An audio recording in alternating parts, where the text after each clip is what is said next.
మిత్రులందరికీ శుభోదయం. Welcome to morning news. మా మిత్రుడు 30 సంవత్సరాల అనుభవం ఉన్న పాత్రికేయులు సీనియర్ పాత్రికేయులు జబ్బర్ ఖాన్ గారు ఈరోజు గెస్ట్ గా రావడం జరిగింది.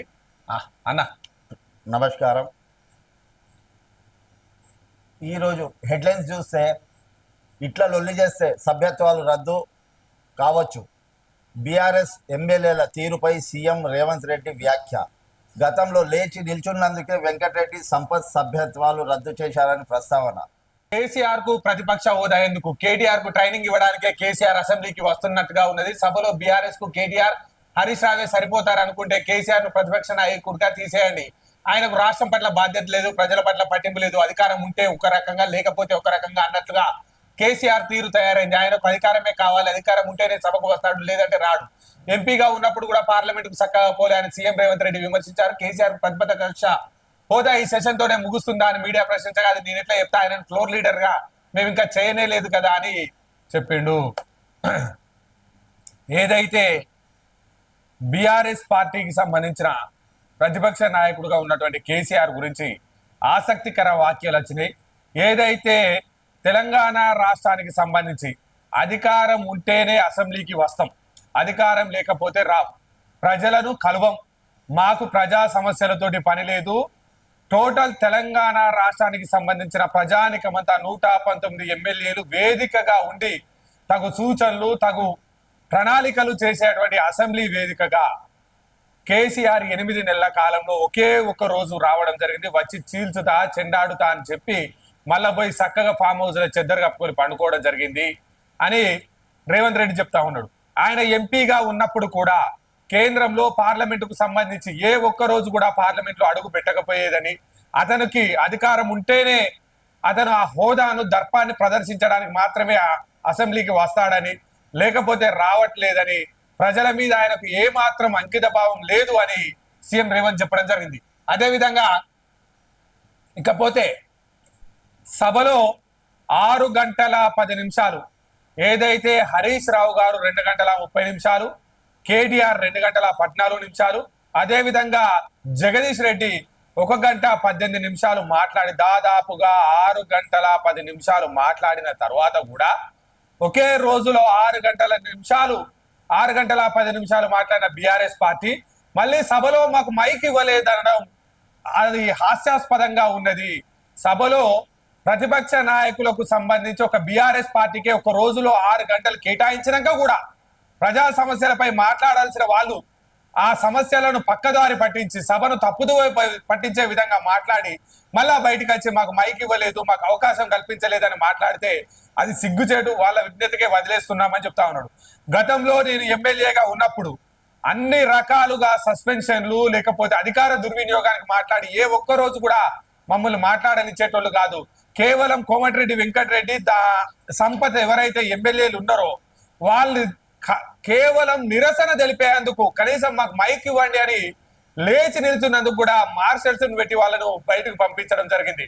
కానీ సభలో ఆ ఏదైతే అటువంటి దురలవాటును ఉండకూడదని, సభలో ఒక మంచి సాంప్రదాయం ఉండాలని ఇప్పటి వరకు సస్పెన్షన్లు అన్న పదాన్ని వాడకుండా సభను కొనసాగించడం.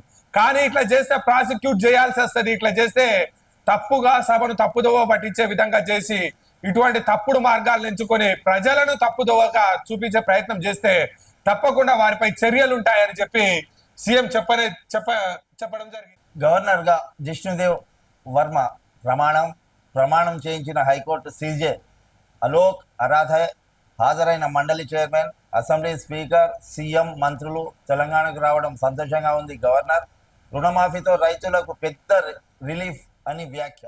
ఏదైతే మనం ఇదివరకే మాట్లాడుకున్నాం కదా, 9 రాష్ట్రాల గవర్నర్లను మార్చుతూ ఇటీవలే రాష్ట్రపతి ఒక నిర్ణయం తీసుకున్నది. దానికి సంబంధించిన ప్రధాన వార్తగా వెలుగు దినపత్రిక వేయడం జరిగింది. గవర్నర్ గా జిష్ణుదేవ్ వర్మ ప్రమాణం చేయించిన హైకోర్టు సీజే అలోక్ అదారే, హాజరైన మండలి చైర్మన్, అసెంబ్లీ స్పీకర్, సీఎం, మంత్రులు తెలంగాణకు రావడం సంతోషంగా ఉంది. రుణమాఫీతో పెద్ద రిలీఫ్ అని మాట్లాడడం జరుగుతుంది. 7 లక్షల కోట్లు ఎటుపోయినాయి? అప్పుల కింద తెచ్చిన సొమ్మంతా ఎక్కడ ఖర్చు పెట్టారు? వివేక్ వెంకటస్వామి. బీఆర్ఎస్ 10 ఏళ్ల పాలనలో రాష్ట్రం ఆర్థికంగా దెబ్బతిన్నది. కమిషన్ల కోసమే కాళేశ్వరం కట్టి 1,00,000 కోట్లు దోచుకున్నారు. పడావు పడ్డ భూములకు 33,000 కోట్ల రైతు బంధు ఇచ్చారని ఫైర్. బడుల్లో ఆడపిల్లలకు టాయిలెట్స్ కట్టించాలని ప్రభుత్వానికి విజ్ఞప్తి. ఏదైతే వివేక్ వెంకట స్వామి అసెంబ్లీ లాబీలు బడ్జెట్ పై జరిగిన చర్చా వేదికల్లో పడావు పడ్డ భూములకు ఏదైతే పెట్రోల్ బంకులకు ఏదైతే పెద్ద పెద్ద విల్లాలు కట్టుకున్న పెద్ద పెద్ద వాటికి ఎందుకు పనికిరాని భూములకు కూడా రైతు బంధు పేరు మీద టిఆర్ఎస్ అనునాయులకు అధికంగా ఏదైతే రైతు బంధు పేరు మీద డబ్బులు ఇవ్వడం జరిగింది. బీఆర్ఎస్ పాలనలో రాష్ట్రం ఆర్థికంగా పూర్తి స్థాయిలో రాష్ట్ర ఆర్థిక పురోగతి మందగిచ్చింది అని చెప్పి చెప్తా ఉన్నారు. 33,000 కోట్ల రూపాయల రైతు బంధు ఇచ్చినమని గొప్పలు చెప్పుకుంటున్నటువంటి టిఆర్ఎస్ ప్రభుత్వం ప్రతి సంవత్సరం దాదాపుగా 6 నుంచి 8,000 కోట్ల రూపాయలు వారి అనునాయులకు ఎందుకు పనికిరాని భూములకు మల్లారెడ్డి లాంటి పెద్ద పెద్ద భూస్వాములకు ఇచ్చిందని చెప్తా ఉన్నారు. సభలో గరం గరం మేము సంపద సృష్టించినాం, తలసరి ఆదాయం పెంచినామని కేటీఆర్ అంటే ఉద్యోగులకు రుణమాఫీ ఎందుకు చేయడం లేదని ప్రశ్న. మీ పాలన అద్భుతమే అయితే ఫస్ట్ తారీఖే జీతాలు ఎందుకు ఇవ్వలే అని చెప్పి బట్టి విక్రమార్క గారు అంటారు. అబద్ధాలతో చెప్పుట్లో కేటీఆర్ దిట్ట బంగారు తెలంగాణ ఎక్కడుంది అని సీతక్కడింది. ఫ్రీ జర్నీతో ఆడబిడ్డలు సంతోషిస్తుంటే బీఆర్ఎస్ అవమానిస్తుందని పొన్నం ప్రభాకర్ గారు చెప్తా ఉన్నారు. జాబుల జాతర అబద్ధాల జాతర అయిందని కేటీఆర్ అంటే మేము వచ్చిన 8 నెలల కాలంలోనే దాదాపుగా 40,000 ఉద్యోగాలను ఇచ్చినామని చెప్తా ఉన్నారు. అదేవిధంగా సోషియో ఎకనామిక్ సర్వే మాత్రం అందుకు భిన్నంగా ఉందని వ్యాఖ్యానించారు. 10 ఏళ్ల రాష్ట్రంలో తలసరి ఆదాయం పెరిగిందని తాము సంపద సృష్టించామని ఆయన చెప్పారు. కేటీఆర్ వ్యాఖ్యలను డిప్యూటీ సీఎం బట్టి విక్రమార్క, మంత్రులు సీతక్క, పొన్నం ప్రభాకర్, శ్రీధర్ బాబు గారు ఖండించారు. 10 ఏళ్ల మీ పాలన అంత అద్భుతమే అయితే ప్రభుత్వ ఉద్యోగాలకు జీతాలు ఎందుకు ఇయ్యలేదు అని ప్రశ్నించడం జరిగింది.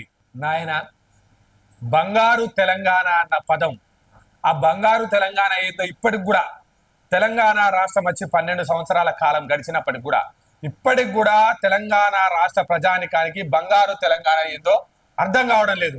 ఏదైతే బంగారు తెలంగాణ అని అనుకుంటారో జనాల్లో కార్ల కూడా లేకుండా రబ్బరు చెప్పులతోటి తిరిగే హరీష్ రావుకు 1,000 కోట్ల భూములు, 1,000 కోట్ల రెస్టారెంట్లు, 1,000 కోట్ల ఫామ్ హౌస్లు వచ్చినాయి. ఎందుకు పనికి రావు అని చెప్పి అమెరికాలో పనిచేసుకో అని అమెరికాలో పనికి పెట్టిన నీవు ఇక్కడికి వచ్చి 5 సార్లు ఎమ్మెల్యేగా పెద్ద పెద్ద కంపెనీలు, పెద్ద పెద్ద ఆస్తులు, కోట్ల రూపాయలు మీకు తయారైంది. గంజడు బియ్యం ఉంటే సరిపోతుంది నాకు నా ముసల్దానికి అనుకున్నటువంటి కేసీఆర్ ఇవాళ 1,000 కోట్ల రూపాయలకు అధిపతిగా తాను తిరగనీకి ఒక పుష్పక విమానం లెక్క ఒక ఫ్లైట్ ను కొనుక్కొని అత్యంత ఆడంబరంగా హంగు ఆర్భాటంతో జీవిస్తా ఉన్నాడు. అసలు నా బిడ్డ సంబంధమే లేదు, నా బిడ్డకు నా కుటుంబానికి సంబంధమే లేదు అనుకున్న ఆమె తెలంగాణ రాష్ట్రంలో బతుకమ్మ పేరు మీద ఎన్నో వివిధ రూపాలల్లా డబ్బులు సంపాదించి చివరకు ఆడపిల్లలు తలదించుకునేటువంటి లిక్కర్ వ్యవస్థకు లిక్కర్ రాణిలా వ్యవహరించింది. బంగారు తెలంగాణ అంటే టానిక్ వేసే సంతోష్ రావుకు 1,000 కోట్లు వచ్చినాయి. చెప్పులు తొడిగినాయి, మీకు చెప్పులు అందించిన సఫాయికి కూడా 1,000 కోట్ల రూపాయలు వచ్చినాయి. మీరు బంగారు పల్లాలలో తింటూ, బంగారు ఉయ్యాల్లో ఊగుతూ, బంగారు కార్లలో టుంగుటు ఉయ్యాల్లో ఊగుతూ ఉన్నారు. బంగారు తెలంగాణ అంటే మీ 5 కుటుంబాలు 6 కుటుంబాలు బంగారుమయమైన ఇదేనా బంగారు తెలంగాణ అని ప్రజలు అడుగుతా ఉన్నారు. అదేవిధంగా అసెంబ్లీ వేదికగా శ్రీధర్ బాబు గారు అయితేనేమి, బట్టి విక్రమార్క గారు అయితేనేమి, సీతక్క గారు, పొన్నం ప్రభాకర్ గారు ఏదయ్యా మీరు ఎందుకు అంత పెద్దగా అంత గొప్పలు చెప్తా ఉన్నారు కదా, చెప్పినప్పుడు 1వ తారీఖు నాడే ప్రభుత్వ ఉద్యోగులకు ఎందుకు జీతాలు ఇవ్వకపోయారు?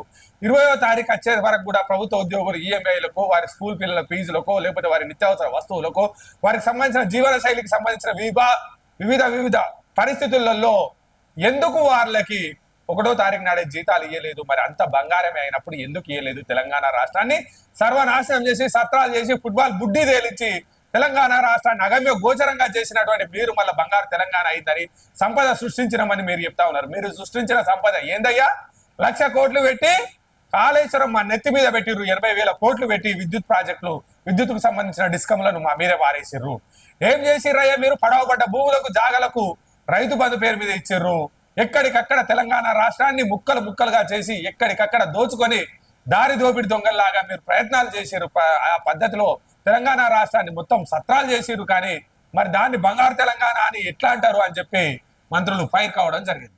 రుణమాఫీపై ఇచ్చిన మాట నిలుపుకున్నాం. తెలంగాణ రైతులకు రాహుల్ గాంధీ అభినందనలు.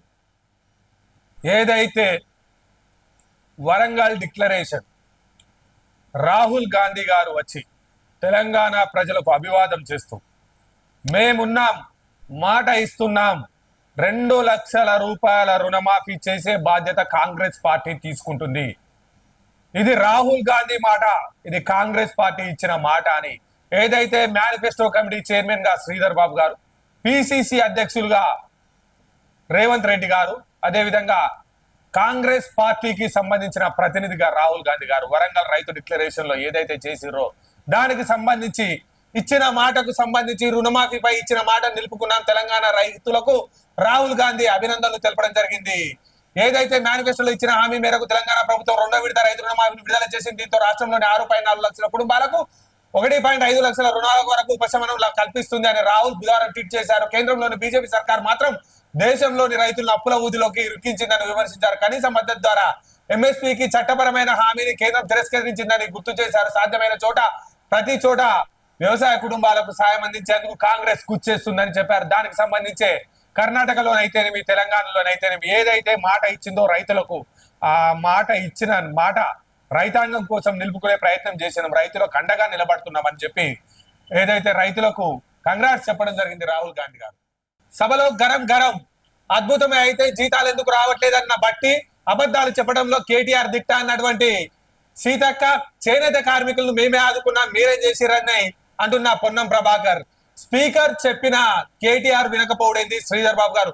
ద్రవ్య వినిమయ బిల్లు ఆమోదానికి బుధవారం ఆఖరు అని త్వరగా స్పీచ్ పూర్తి చేయాలని కేటీఆర్ ను స్పీకర్ కోరినా వినకుండా అలాగే మాట్లాడడం ఏంటని మంత్రి శ్రీధర్ బాబు ప్రశ్నించారు. ఇట్లా అయినా ఆయన ఒక్కడే మాట్లాడుకుంటూ పోతే మిగతా పార్టీల ఎమ్మెల్యేలు ఎప్పుడు మాట్లాడాలని నిలదీశారు. అంతా నేనే మాట్లాడుకోవాలనడం కరెక్ట్ కాదు, అందరికీ అవకాశం ఇవ్వాలి, కౌన్సిల్లో కూడా బిల్లు పాస్ కావాలి. కేటీఆర్ 4 సార్లు గెలిచారు, ఆయన సభా సమయం గురించి తెలుసుంటది అని అనుకుంటున్నా అని అన్నారు. ఏదైతే ద్రవ్య వినిమయ బిల్లును నిన్న ఏదైతే చివరి రోజు అత్యంత తొందరగా బిల్ పాస్ చేయించి మండలిలో కూడా బిల్లుపై చర్చ చేసి బిల్ పాస్ చేయించాలి, తద్వారా రాష్ట్రానికి మేలు చేయాలన్న ఆలోచనతోటి శ్రీధర్ బాబు గారు ప్రవేశపెట్టినటువంటి ఏదైతే ద్రవ్య వినిమయ బిల్లుకు సంబంధించి కేటీఆర్ గారు ఉద్దేశపూర్వకంగానే ఆ బిల్లును సభలో లేట్ చేసే ప్రయత్నం చేశారు. దానికి సంబంధించి ఒకంత అసహనానికి గురైన శ్రీధర్ బాబు గారు లేచి సభా మర్యాదలు కాపాడాలని 4 సార్లు గెలిచిన కేటీఆర్ కూడా సభా విలువలు తెలియకపోవడం దురదృష్టకరమని, వారికి సభా విలువలు తెలుసు అనుకుంటున్నాం, వినిమయ బిల్లును తొందరగా పూర్తి చేయాలని ముందే చెప్పినప్పటికీ కూడా కావాలని కాలయాపన ధోరణితోటి బీఆర్ఎస్ అధినాయకత్వం ఈ విధంగా చేయడం, సభను తప్పుదో పట్టించే ప్రయత్నం చేయడం మానుకోవాలని వారికి సున్నితంగా హెచ్చరించినట్టుగా మనకు అర్థమవుతాం. సవితను అక్క అని పిలవడం తప్ప, మహిళలంటే కాంగ్రెస్ కి ఎంతో గౌరవం. విప్ ఆది శ్రీనివాస్. సీఎం కామెంట్లను బీఆర్ఎస్ వక్రీకరించింది మక్కాన్ సింగ్. అసెంబ్లీ సమావేశాలను పక్కదారి పట్టించేందుకే మహిళా ఇష్యూను బీఆర్ఎస్ ఎమ్మెల్యేలు తెరపైకి తెచ్చారని ఆది శ్రీనివాస్ మండిపడ్డారు. మహిళలంటే కాంగ్రెస్ పార్టీకి ఎంతో గౌరవం అని సిఎల్పీలో ఆయన మీడియాతో మాట్లాడారు. మహిళల పేరుతో బీఆర్ఎస్ డ్రామాలు చేస్తుంది. సబితా ఇంద్రారెడ్డిని రేవంత్ రెడ్డి అక్క అని సంబోధించడం తప్ప, ఆమెను 2 సార్లు మంత్రి చేసింది కాంగ్రెస్ పార్టీ అని గుర్తుపెట్టుకోవాలని, మహిళా గవర్నర్ పట్ల బీఆర్ఎస్ లీడర్లు ఎలా వ్యవహరించారో అందరూ చూశారు. గతంలో సీతక్కను సెక్రటరీలకు రానికుండా అడ్డుకున్నది బీఆర్ఎస్ కాదా అని సీతక్కను కేటీఆర్ ఏకవచనంతో పిలుస్తూ కించపరిచాడు. సీఎం ను కూడా ఇదే విధంగా అవమానపరిచాడు. సభా గౌరవాన్ని కించపరుస్తున్నది బీఆర్ఎస్ నేతలే అని ఓ పక్క మక్కాన్ సింగ్ గారు కూడా చెప్పడం జరిగింది. కేసీఆర్ ఏనాడైనా మహిళలకు ప్రాధాన్యత ఇచ్చాడు, ఆ మహిళా గవర్నర్లను అవమానించారు. సీఎం రేవంత్ రెడ్డి కామెంట్లను బీఆర్ఎస్ నేతలు వక్రీకరించారని దళితుడైన బండి విక్రమార్క సీఎల్పీ నేత కావడంలో ఓర్వలేకనే సబిత కాంగ్రెస్ ను వీడారని మానకొండూరు ఎమ్మెల్యే సత్యనారాయణ చెప్పాడు. కాంగ్రెస్ ఎన్నో అవకాశాలు ఇచ్చిన ఆమె మాత్రం మంత్రి పదవి కోసం వీడి బీఆర్ఎస్ లో చేరారని విమర్శించారు. జబర్భాయ్, సబితా ఇంద్రారెడ్డిని కాంగ్రెస్ పార్టీ పునాదుల మీద, కాంగ్రెస్ పార్టీ కార్యకర్తల త్యాగాల మీద గెలిపించి కాంగ్రెస్ పార్టీ 2 సార్లు ఆమెకు అవకాశాలు కల్పించి పెద్ద స్థాయిని కల్పిస్తే ఆమె ఇవాళ వేరే రకంగా మాట్లాడతారు. సబితా ఇంద్రారెడ్డి గురించి మీరు ఒక మాట చెప్పాలి. వైఎస్ రాజశేఖర రెడ్డి హయాంలో ఆమెకు పెద్ద పీట వేసిండ్రు, అలాగే ఆమెను హోంశాఖ మంత్రి చేసిండ్రు. తర్వాత కూడా ఆమెకు మంత్రి పదవులు ఇవ్వడం జరిగింది. ఆమెకు కాంగ్రెస్ పార్టీ పెద్ద గౌరవం ఇచ్చింది. పదవి మంత్రి ఆశతోని కాంగ్రెస్ను వీడి 2018లో ఆమె బీఆర్ఎస్లో చేరడం జరిగింది. పదవి ఆశతోనే బీఆర్ఎస్లో చేరింది. అన్న, సబితా ఇంద్రారెడ్డి గురించి చిన్న కథం చేసేద్దాం.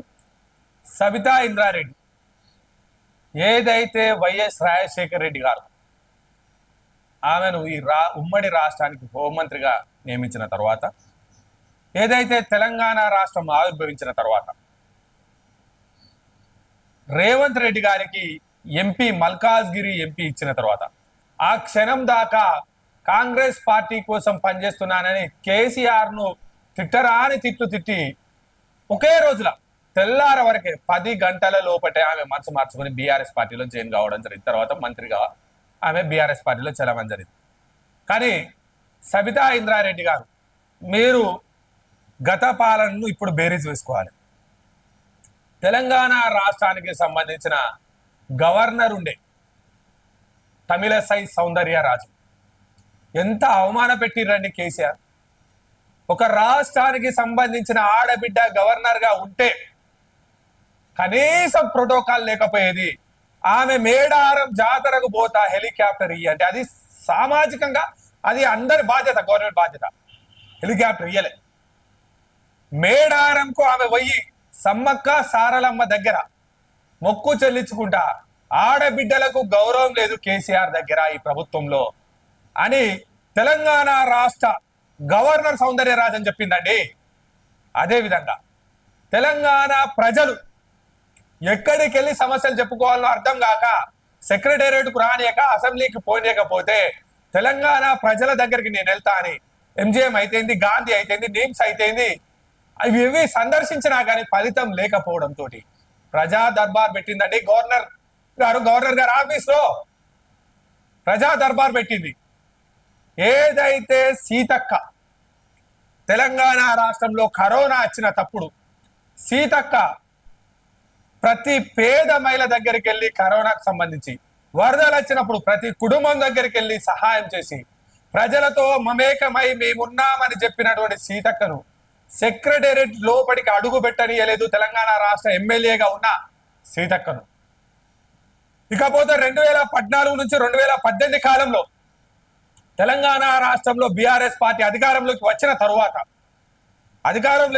తర్వాత ఏదైతే ఒక్క మహిళకు కూడా మంత్రి పదవి ఇయ్యలేదు. ఒక్క మహిళకు కూడా మంత్రి పదవి ఇయ్యలేదు. ఇకపోతే సబితా ఇంద్రారెడ్డి గారిని తెలంగాణకు సంబంధించిన కాంగ్రెస్ పార్టీ కార్యకర్తలు పునాదుల మీద వేసుకొని గెలిపిస్తే దళితుడు సిఎల్పి లీడర్ గా కాంగ్రెస్ పార్టీ అవకాశం కల్పిస్తే, బట్టి విక్రమార్క గారికి సిఎల్పిగా అవకాశం కల్పిస్తే ఈమె ఒక్కతే ఆగితే సిఎల్పి నాయకుడిగా బట్టి విక్రమార్క గారు ప్రజల పక్షాన పోరాడడానికి అన్ని అవకాశాలు ఉన్నాయి. ఈ మొక్క ఆమె ఆగకుండా బతిలాడిన శ్రీధర్ బాబు గారు లాంటి మేధావులు ఎంతో మంది వెళ్ళి మాట్లాడినా సరే మంచిదని చెప్పి నిమిషాల్లో మాట మార్చి బీఆర్ఎస్ లోకి వెళ్ళిన నువ్వు అక్క అని పిలిస్తే కూడా తప్పుగా మాట్లాడితే ఎట్లమ్మా? అమ్మా నేను చూసి తెలంగాణ సమాజం నవ్వుతా ఉంది. తెలంగాణలో మహిళలను చూస్తే ఓ అక్క పోయో సారా దండ చేస్తుంది, ఓ అక్క పోయో నిమిషానికో పార్టీ మారుతా ఉంది. ఎట్లక్క? తెలంగాణ ఆడబిడ్డలంటే శౌర్యానికి విలువలకు ప్రతీకగా ఉండే అక్క. మీరు చూసి నేర్చుకోండి. మా దగ్గర మంత్రిత్వం శాఖలు నిర్వహిస్తా ఉన్నారు మహిళలు, ఆలోచన చేయండి. ఎట్లక్క ఇట్లయితే అక్క అని పిలిస్తే తప్పు అని నువ్వు మాట్లాడితే తెలంగాణ రాష్ట్రంలో మహిళలకు జరిగిన అవమానాలు సౌందర్యరాజన్ లాంటి వారికి, సీతక్క లాంటి వారికి అంతెందుకక్క నువ్వు కూడా మాట్లాడినావు ఎన్నోసార్లు కేసీఆర్ గురించి, బీఆర్ఎస్ పార్టీ గురించి. ఏ పూటకు ఆ పూట గొడుగు బట్టి ఊసర వెళ్ళి కన్నా దిగజారిపోయి ఏ నిమిషానికి ఆ నిమిషం పార్టీలు మారద్దక్క, విలువలు తీసుకోవద్దు. పార్టీలు మారితే నన్ను అడిగే నైతిక హక్కు నీకు ఎక్కడిది అంటారు. ఉంటదక్క. ఎందుకు ఉంటదంటే కాంగ్రెస్ పార్టీ కార్యకర్తల పునాదుల మీద నీకు రాజకీయ భవిష్యత్తు పెట్టినాం. అందుకని నిన్ను క్వశ్చన్ చేసే హక్కు ప్రతి కాంగ్రెస్ పార్టీ కార్యకర్తకు ఉంటది అని ఏదైతే ఆల్ శ్రీనివాస్ గారు, మక్కాన్ సింగ్ గారు చెప్పడం జరిగింది. ఇంకా దానికి అనుబంధంగానే కాంగ్రెస్ లోకి రమ్మనడమే నేను చేసిన తప్ప, నేను ఏ పార్టీకి మోసం చేయలేదు సబితా ఇంద్రారెడ్డి. కాంగ్రెస్ లోకి నువ్వు రేవంత్ రెడ్డి గారిని రమ్మన్నావక్క. మరి నువ్వేడికి పోయినావక్క? నువ్వు రమ్మంటివి అడిపోతివి, రమ్మంటివి ఎంపీ టికెట్ మీద పోటీ చేసే, ఎంపీ టికెట్ మీద నామినేషన్ వేసిన తెల్లారిని పోతివి, టీఆర్ఎస్ లో పడుతుంది. అంటే నమ్మించి తడిగుడ్డతోటి గొంతు కోయడమే కదా, తేనె పూసిన కత్తితోటి తల తీసేయడమే కదా. ఎందుకక్క మళ్ళా నేను మోసం చేయలేదు? చేసిందే మోసం, మీరు చేసిందే మోసం, మీరు చేసిందే మోసం మోసం మోసం. మీకు అన్ని అవకాశాలు కాంగ్రెస్ పార్టీ కల్పించింది. దళితుడు సిఎల్పిగా ఉంటే ఓరలేకపోయినావు. నీకు హోంమంత్రిని ఇచ్చింది కాంగ్రెస్ పార్టీ, పెద్ద పీడ వేసింది. కేవలం మహిళలకే అవకాశం ఉంటే ముఖ్యమంత్రి రేంజ్ లో నిన్ను చూపించింది కాంగ్రెస్ పార్టీ ఎస్టాబ్లిషన్ చేసింది. మోసం చేసి మోసంతోటే ఉండి మోసంతోటే వెన్నుపోటు పొడిచి నువ్వు వెళ్ళిపోయినావు. మోసాల గురించి పార్టీలు మారడం గురించి నువ్వు మాట్లాడితే ఈ సమాజం తలదించుకుంటుంది. లిక్కర్ వ్యాపారం చేసిన కవితకైనా పార్టీలు మారి మోసం చేసిన నువ్వైనా తెలంగాణలో అన్యాయం మోసం అన్న పదాలు మీరు మాట్లాడకూడదు, వాటికి పేటెంట్ మీరు అయిపోయారు అని తెలంగాణ ప్రజలు కూడా చెప్తా ఉన్నారు. రెవెన్యూ, ఎక్సైజ్ శాఖల్లోనూ అక్రమాలు, కమర్షియల్ ట్యాక్స్ సహా 3 శాఖల్లో చక్రం తిప్పిన మాజీ CS Somesh. Bihar Somesh Kumar at the rate of Telangana దారి దోపిడి దొంగల పుట. తెలంగాణ రాష్ట్రం వచ్చిన 10 సంవత్సరాల కాలంలో అత్యున్నత పదవులు అలంకరించినటువంటి బ్యాచ్ ఏదన్నా ఉందా అంటే బీహార్ ప్రాంతానికి సంబంధించిన ఐఏఎస్ బ్యాచ్.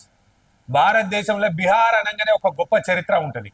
ఆ చరిత్ర నిజమని నిరూపించే విధంగా తెలంగాణ రాష్ట్ర ప్రజల రక్తాన్ని ట్యాక్సుల రూపంలో, ధరణి రూపంలో, వసూళ్ల రూపంలో కాయ్ రాజా కాయ్ పందెం కాయ్ అన్న పద్ధతిలో తెలంగాణ ప్రజలకు సంబంధించిన అక్షరాల లక్షల కోట్ల సొత్తును బీహార్ వ్యవస్థ లూటీ చేసింది అని కాంగ్రెస్ ప్రభుత్వం నెత్తి నోరు, కాంగ్రెస్ పార్టీకి చెందిన ప్రజాప్రతినిధులు, తెలుగుదేశానికి సంబంధించిన ప్రజాప్రతినిధులు, బీజేపీకి సంబంధించిన ప్రజాప్రతినిధులు నెత్తి నోరు అంత కొట్టుకున్నా ఎక్కడ వేసిన గొంగలి అక్కడే చన్న అన్న విధంగా ఏపీ క్యాడర్ కు చెందిన, బీహార్ కు చెందిన అటువంటి సోమేష్ కుమార్ ను తీసుకొచ్చి తెలంగాణ ప్రజల నెత్తి మీద కూర్చోబెట్టి చీఫ్ సెక్రటరీగా కూర్చొని ఆయన వేసింది ఏంటంటే కమర్షియల్ ట్యాక్స్ సహా 3 శాఖల్లో చక్రం తిప్పిన మాజీ సిఎస్ సోమేష్ కుమార్. అప్పట్లో కీలక శాఖలన్నీ సోమేష్ కే.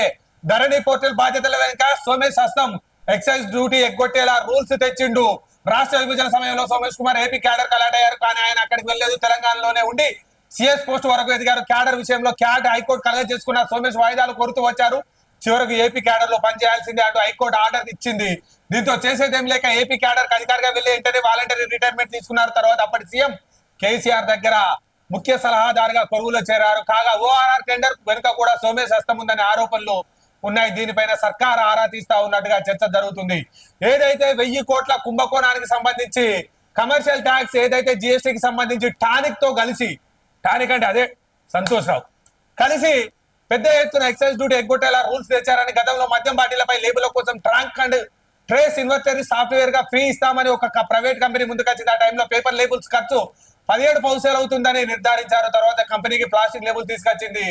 ముందు 17 పైసలకి ఒప్పందం చేసుకున్న తర్వాత దాన్ని 40 పైసలకు తీసుకెళ్లారు. దీన్ని కింద నెలకు 20 కోట్లకు పైగా అదనంగా చెల్లిస్తున్నారు. ఈ వ్యవహారంలో 1000 కోట్ల పైనే గోల్మాల్ జరిగినట్టు తెలుస్తుంది. Somesh excise commissioner special CS గా ఉన్నప్పుడు బేవరేజ్ కార్పొరేషన్ లో పుట్టు చప్పుడు కాకుండా చాలా వ్యవహారాలు నడిపినట్టుగా ప్రభుత్వం దర్యాప్తులో గుర్తించింది. సాధారణంగా సప్లయర్స్ 100% ఎక్సైజ్ డ్యూటీ కట్టాల్సి ఉండగా కేవలం 30% ఎక్సైజ్ డ్యూటీ కట్టేలా నిబంధన తీసుకొచ్చారు. ఇందులో మతలాభం జరిగినట్టు ప్రభుత్వం భావిస్తా ఉన్నది. సప్లయర్ కు రేటు పెంచే దానిపై టెండర్ల కమిటీ ఉంటుంది. టెండర్ల కమిటీ లేకుండానే ప్రపోజల్స్ పంపడం ద్వారా కొందరికి బెయిల్ చేశారని తెలుస్తా ఉంది. ఏదైతే తెలంగాణ అత్యున్నత పదవి at the rate of Bihar batch, ఏదైతే ఈయన తెలంగాణ రాష్ట్ర చీఫ్ సెక్రటరీగా ఉన్నప్పటికీ ఎక్సైజ్ శాఖ కూడా చీఫ్ సెక్రటరీ ముఖ్య సలహాదారుగా పనిచేస్తున్న సమయంలో ఏదైతే లిక్కర్ ఉంటుంది కదా, లిక్కర్ కు సంబంధించి లిక్కర్ మీద లేబుల్ ఇస్తుంది. ఆ లేబుల్ ఏంటంటే లేబుల్ స్కాన్ చేయగానే, ఇట్లా స్కాన్ చేయగానే ఇది ఏ బేవరేజ్ లో తయారైంది, మంచిర్యాల డిపోకి వచ్చిందా, కరీంనగర్ డిపోకి వచ్చిందా, సిద్దిపేట డిపోకి వచ్చిందా, హుజరాబాద్ డిపోకి వచ్చిందా అని ఆ లేబుల్ చూపిస్తారు. ఆ లేబుల్ దానితో పాటు అక్కడ డిపో, ఏ డిపోకు తయారైన, ఏ డిపోకు పంపబడింది అన్న లేబుల్ తో పాటు ఏ షాప్ బార్ కోడ్ కూడా ఉంటుంది. 317, 318, 102, ఏ షాపుకు ఆ బేవరేజ్ కు సంబంధించిన ఈ లిక్కర్ స్టిక్కర్ పంపాలి అనేది ఆడిట్ అయి ఉంటుంది. అది ఇట్లా కొట్టంగానే ఇదంతా కల్తీ మద్య నివారణకు కోసమని స్టిక్కరింగ్ వ్యవస్థను గతం నుంచి కాకపోతే మాన్యువల్ సిస్టమ్, గతం నుంచి ప్రింటెడ్ సిస్టమ్ ఉండే, ఏది మనము పుస్తకాల్లో ఉన్నటువంటి ప్రింటెడ్ సిస్టమ్ ఉండే, ఈ బార్ కోడ్ సిస్టమ్ లేకుండే. అయితే ఈ బార్ కోడ్ సిస్టాన్ని తెలంగాణ రాష్ట్రానికి సంబంధించిన బాగా తెలివి కలటువంటి ముఖ్య సలహాదారుగా ఉన్నట్టు చీఫ్ సెక్రటరీగా ఉన్నటువంటి ఈయన స్టిక్కర్ సిస్టమ్ తెచ్చింది. స్టిక్కర్ సిస్టమ్ తెచ్చిన తర్వాత కంపెనీలకు ఆఫర్ చేశారు. ఆఫర్ చేసిన తర్వాత 17 పైసలకు ఒక లిక్కర్ బాటిల్ మీద వాటర్ పవ్వా, హాఫ్ పవ్వా లేదా బాటిల్ పవ్వా, దానికి సంబంధించి ఒక పవ్వా మీద వేసే లేబుల్ 17 పైసలకు మేము సప్లై చేస్తాం. Barcode system with online rating and tracing. ఆ సిస్టమ్ తోటి 17 పైసలకు మేము వేస్తామని చెప్పి 40 పైసలకు పెంచాడు. అయితే 17 పైసలకు వేసిన తర్వాత 17 పైసలకు వేసిన తర్వాత గవర్నమెంట్ నుంచి వారికి దాదాపుగా 8 కోట్ల రూపాయలు చెల్లించాల్సి వస్తుంది. ఏది స్టేట్ వైజ్ గా పర్ మంత్ కి, ఏది స్టిక్కరింగ్ సంస్థ. దాన్ని ఎటువంటి టెండర్ లేకుండా, ఎటువంటి నెగోషియేషన్ లేకుండా, ఎటువంటి ఫీల్డ్ ఎంక్వైరీ లేకుండా, ఎటువంటి దాని మీద కమిటీ సబ్ కమిటీ లేకుండా, క్యాబినెట్ నిర్ణయం లేకుండా, దానికి సంబంధించి ఎక్సైజ్ డ్యూటీ తప్పించే విధంగా 17 పైసల వరకే ఎక్సైజ్ డ్యూటీ అని చెప్పి దానికి సంబంధించి దాని డబ్బులను ఏదైతే బేవరేజ్ కంపెనీలకు స్టిక్కరింగ్ ఏదైతే చేస్తా ఉందో ఆ కంపెనీలకు లబ్ధి చేకూర్చే విధంగా ఒకేసారి 40 పైసలకు పెంచడం జరిగింది. అంటే దాదాపుగా 23 పైసలు పెంచడం జరిగింది. 17 పైసలు ఉన్న దాన్ని 23 పైసలకు పెట్టడం వల్ల అదనంగా ప్రతి నెల తెలంగాణ రాష్ట్ర ఖజానా నుంచి బేవరేజ్ కంపెనీకి 20 కోట్ల రూపాయలు అదనంగా చెల్లించే పరిస్థితి వచ్చింది. అట్లా ఒక సంవత్సరానికి 12 × 20 12 రోజులు 240 కోట్లు. అట్లా దాదాపుగా 10 సంవత్సరాల కాలంలో 1400 కోట్ల రూపాయల ఎక్సైజ్ డ్యూటీ తప్పించే ప్రయత్నం చేస్తుంది. 1400 కోట్ల రూపాయలు అదనంగా చెల్లింపులు జరుగుతాయి. దానికి సంబంధించిన జిఎస్టి ఏదైతే తయారీదారుడు ఉత్పత్తిదారుడికి ఎప్పుడు కూడా కన్ఫ్యూజన్ ఉండదు.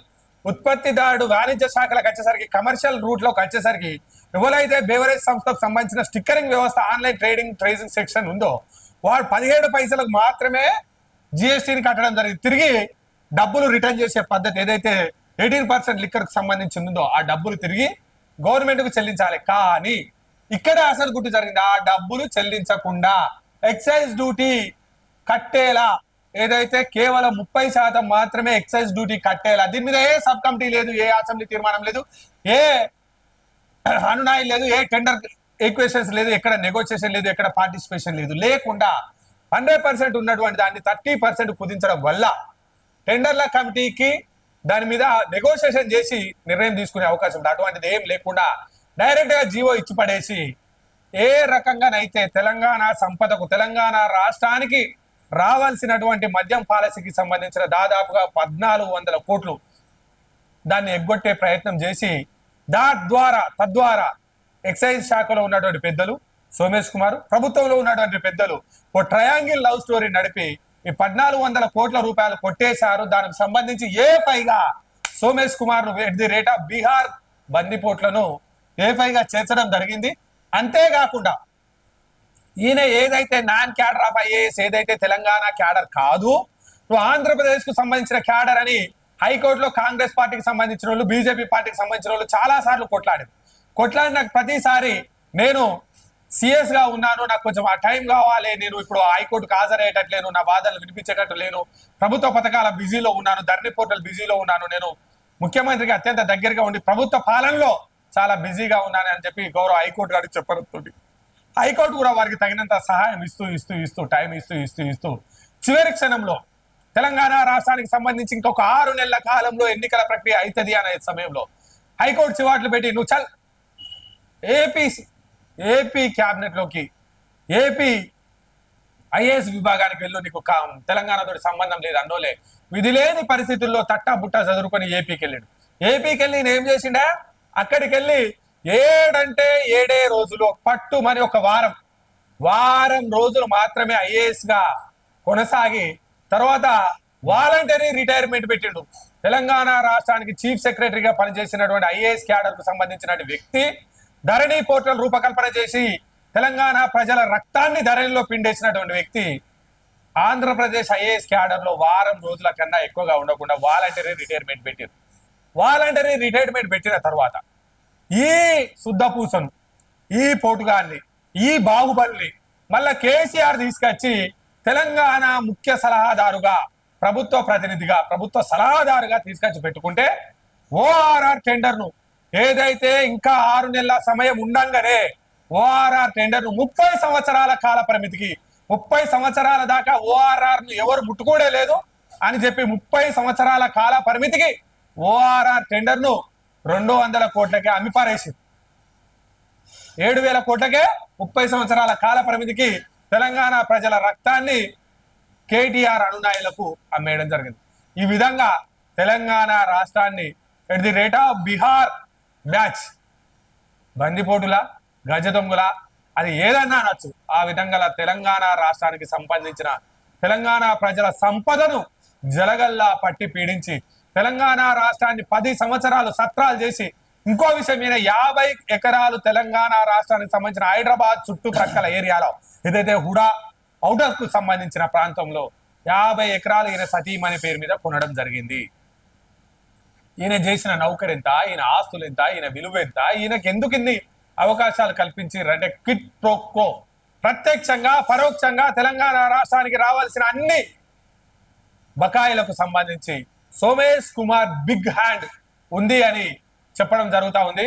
సోమేష్ కుమార్ పై మరింత లోతైన విశ్లేషణ మళ్ళీ రేపటి కథనంలో మనం చూడొచ్చు.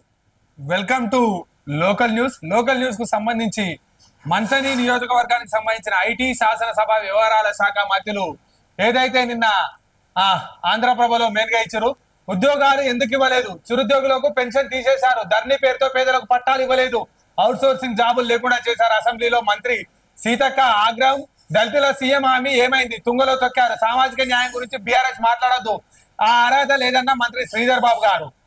ఇకపోతే 10 ఏళ్ల పాలనలో మీరు ఏం చేశారని అడిగిన శ్రీధర్ బాబు గారు, ఉద్యోగాలు ఎందుకు ఇవ్వలేదు, చిరుద్యోగులకు పెన్షన్ తీసేశారు, ధరణి పేరుతో పేదలకు ఇండ్లు ఇవ్వలేదు, అవుట్ సోర్సింగ్ జాబ్స్ లేకుండా చేసేస్తారు, దళితులకు సీఎం హామీ తుంగలో తొక్కారు, సామాజిక న్యాయం గురించి బీఆర్ఎస్ మాట్లాడద్దు, అర్హత వారికి లేదన్న మంత్రి శ్రీధర్ బాబు గారు.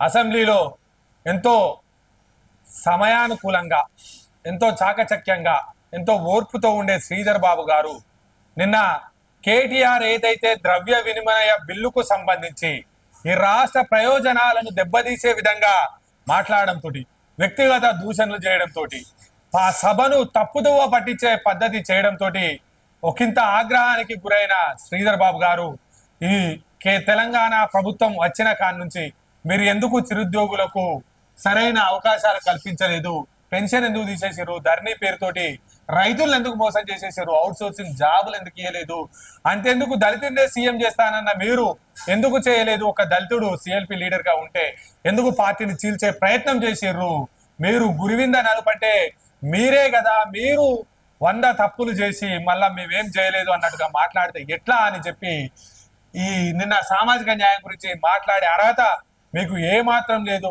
1000 గొడ్లను తిన్న ఏదైతే రాబందు నేను మాంసాహారం బంద్ చేసింది అన్నట్టుగా చెప్తే ఎలా అని చెప్పి కేటీఆర్ పై చెలక్తులు విసరడం జరిగింది.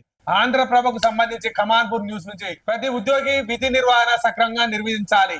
పెద్దపల్లి జెడ్పీ సీఈఓ నరేందర్ అన్నారు, వర్షాకాలంలో వ్యాధులు ప్రబలకుండా కార్యదర్శులు జాగ్రత్తగా ఉండాలని చెప్పి అనడం జరిగింది. అదేవిధంగా పెద్దపల్లి జిల్లాలో ఇటీవల నూతనంగా ప్రారంభించిన ఎంఎంఎస్ హాస్పిటల్ కి ఇప్పటికే సామాన్యులు అందుబాటులో ఉండే వైద్య సేవలు అందిస్తున్న విషయం తెలుస్తుంది. ఈ క్రమంలో ఎండి జనరల్ ఫిజిషియన్ ఆధ్వర్యంలో ఉచిత గుండె వైద్య శిబిరం బుధవారం నిర్వహించారు. మెడికవర్ హాస్పిటల్ టెక్నీషియన్ బాలుచే నిర్వహించబడే ఈ ఉచిత గుండె వైద్య శిబిరానికి పెద్దపల్లి జిల్లా పరిసర ప్రాంతాల నుంచి దాదాపుగా 300 మంది హాజరు కాగా 2D ఏకో పరీక్షలు ఉచితంగా చేయించుకున్నారు. ఈ సందర్భంగా డాక్టర్ ఎండి మోయిన్ పాషా మాట్లాడుతూ విష జ్వరాల బారిన పడకుండా జాగ్రత్తలు తీసుకోవాలని, ఇంటి పరిసర ప్రాంతంలో చెత్త చెదారం మురుగునీరు ఉండకుండా చూసుకోవాలని అన్నారు. 24/7 మా వైద్య సేవలు అందుబాటులో ఉంటాయని తెలిపారు. ఎంఎంఎస్ హాస్పిటల్ సిబ్బంది స్రవంతి సౌందర్య, సోహెల్ ప్రశాంత్, శ్రీకాంత్, సది పాల్గొన్నారు. ఎంఎంఎస్ మల్టీ స్పెషాలిటీ హాస్పిటల్ పెద్దపల్లికి సంబంధించిన న్యూస్ ఇది. ఇకపోతే కస్తూరిబా పాఠశాలలో వంట మనిషి ఉద్యోగాలకు దరఖాస్తుల స్వీకరణ. కమాన్పూర్ రామగిరి మండలం చెన్నరి కాలనీలోని కస్తూరిబా బాలికల విద్యాలయంలో కాంట్రాక్ట్ బేసిక్ పై వంట మనిషి ఉద్యోగాలకై దరఖాస్తు చేసుకోవాలని ప్రత్యేక అధికారి మంజుశ్రీ ఒక ప్రకటనలో కోరారు. అసిస్టెంట్ వంట మనుషులు అలాగే స్వీపర్ వెట్, స్వీపర్ డ్రై మొత్తం 4 పోస్టులు దరఖాస్తు చేసుకోవాలని, ఈ నెల 31 తారీఖు నుంచి 2 వరకు దరఖాస్తులు తీసుకోబడతాయని చెప్పడం జరిగింది. ఓకే, ఏదైతే మొన్న మధ్యలో శ్రీధర్ బాబు గారు వచ్చి కస్తూరిబా పాఠశాలను ఓపెన్ చేయడం జరిగిందో దానికి సంబంధించి 4, 2 అటెండర్లు, ఒక వంట మనిషి, ఒక డ్రై స్వీపరు, వెట్ స్వీపర్ కు సంబంధించిన ఉద్యోగాల దరఖాస్తు చేసుకోవాలని, అది ఆగస్టు 2 తారీఖు వరకు ఉందని తెలపడం జరిగింది. ఇంతటితో లోకల్ న్యూస్ కు ముగింపు.